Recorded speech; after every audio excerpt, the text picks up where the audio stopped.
Assalamualaikum, insya Allah ini episode terakhir cerita Dr. Cipto Mangunkusumo.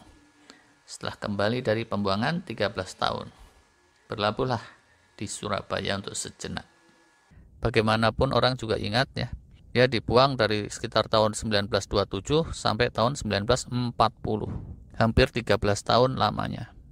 Agak siang lalu polisi datang menyerahkan karcis kereta. Tapi yang diberikan bukan karcis kelas 1 seperti yang dijanjikan, melainkan karcis kelas 3. Cipto pun ngambek. Lalu dia bilang sama Ruslan Abdul Ghani yang baru kenal di situ, tolong dong bantu uruskan ini gitu. Gak mempan ternyata. Tapi Cipto tetap ngotot. Ya udah, saya nggak berangkat. Tolong bookingkan hotel Oranye, booking kamar paling mahal dan saya akan tetap di situ sampai karcis kelas 1 saya muncul. Dan biaya hotel sesuai perjanjian biar dibayar oleh pemerintah. Setelah soal ini disampaikan lagi, barulah tergopoh para pejabat polisi berdatangan lagi bawa karcis kelas 1. Dawes Dekker pun nyengir melihat kejadian ini, lalu dia bilang sama Ruslan Abdul Ghani, Cipto itu ya, seperti itu tuh kelakuannya. Dan kisah, setelah dipulangkan oleh Belanda, beberapa lama Cipto Mangunkusumo dan keluarganya tinggal di Sukabumi. Hatta dan tokoh buangan lain dari Banda pun dikumpulkan di situ, mereka bertemu lagi. Anak angkatnya, Pesyati, saat menikah pun Cipto yang jadi walinya.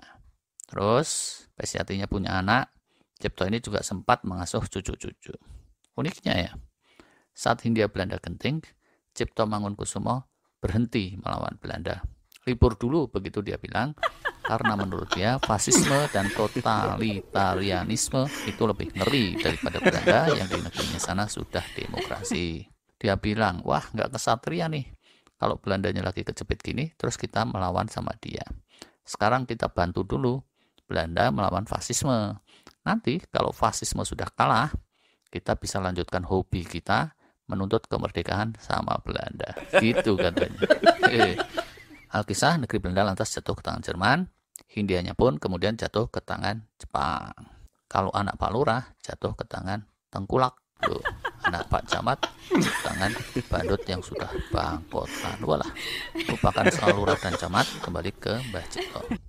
Dia lantas sempat tapak tilas ke tanah leluhur, ziarah kubur ke ayah ibunya ya, dan juga ziarah ke adik-adiknya yang sudah tiada. Lalu sempat ketemu dengan iparnya yang kesusahan. Dia lihat rumahnya di masa kecil dan rada sedih juga.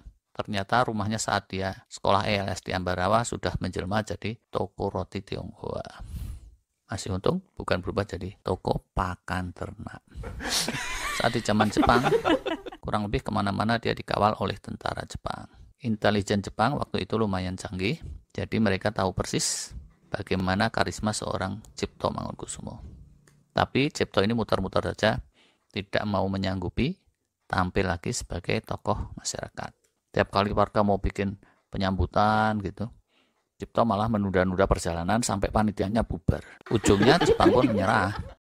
Karena Mbah Cipto tidak memungkinkan untuk mewakili aspirasi warga, akhirnya Jepang memilih tokoh-tokoh yang lebih bugar, yang lebih kooperatif, yaitu 4 serangkai. Soekarno, Hatta, Ki Hajar Dewantara, dan Kiai Haji Mas Mansur. Ki Hajar Dewantara ini tidak lain adalah Suwardi, Suryaningrat, rekan Cipto saat mendirikan Indische Party yang melegenda itu. Di zaman Jepang, oleh Muhammad Hatta, Cipto terus dibujuk-bujuk untuk pindah ke Jakarta.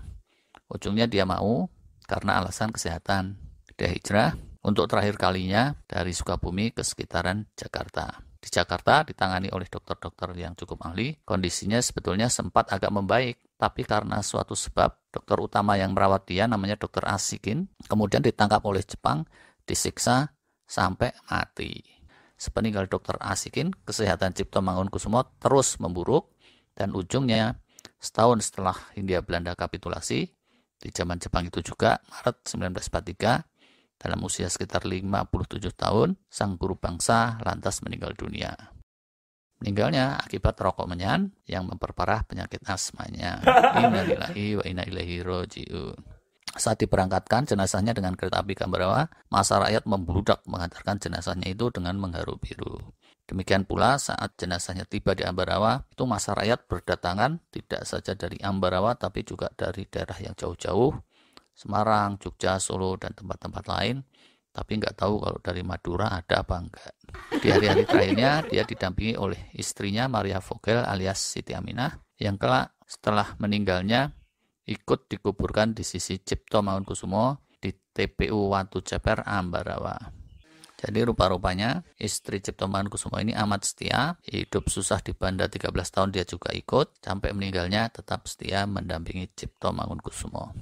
Anak-anak angkatnya 3 orang, setelah itu move on masing-masing. Nah, dalam hal kasih nama Pesiati ini ya, itu juga terlihat betapa nyentriknya Dr. Cipto. Pes itu kan nama penyakit, malah dipakai untuk nama anak. Masa kini mungkin ya, ada aja tuh orang yang kasih nama anak pakai nama penyakit lagi. Mungkin namanya Fit Kovat Kafit atau apa. Asal jangan kayak Mas Paijan. Mas Paijan itu anaknya lahir saat bapak bisul, terus si anak dikasih nama Bisul Bledos Lambe Ngawos Mejene Atos. Wah. Itulah kisah hidup Cipto Mangunkusumo.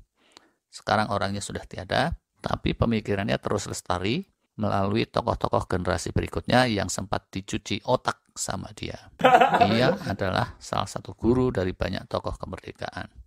Tapi selayaknya guru yang penuh dedikasi, popularitasnya terus kesalip oleh murid-muridnya Soekarno, Hatta, dan yang lain-lain. Tahun 2016, oleh pemerintah, ketokohan Dr. Cipto ini diabadikan di mata uang.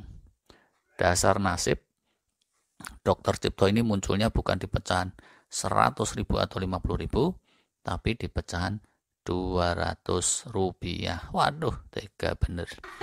Padahal ya, dia itu pahlawan favorit gue. Kalau pecahan 275 sih mending, ini 200 rupiah. Loh, pahlawan besar gitu, tapi tertinggal. Kalau desa tertinggal ada instansinya ya yang ngurusin. Kalau pahlawan tertinggal nggak tahu ini siapa yang mestinya mengurus. Oke lah, di luar duit receh itu, nama Cipto Mangunkusumo memang diabadikan untuk nama rumah sakit besar di Jakarta. Tapi ya, dokter-dokter dan nakes yang kerja di sana, itu banyak juga yang nggak terlalu paham betapa besarnya jasa Cipto Mangunkusumo bagi bangsa ini. Apalagi kalangan kenek, kondektur, dan operator angkutan umum yang sering melintas di depannya. Oleh mereka, nama Cipto itu dianggap sebagai sekedar nama halte saja. Loh. Cipto, yang sakit, Cipto, yang sakit. Waduh, kenek-kenek sering teriak-teriaknya kayak gitu. Kata-katanya nggak bener, ini harus benerin siapa.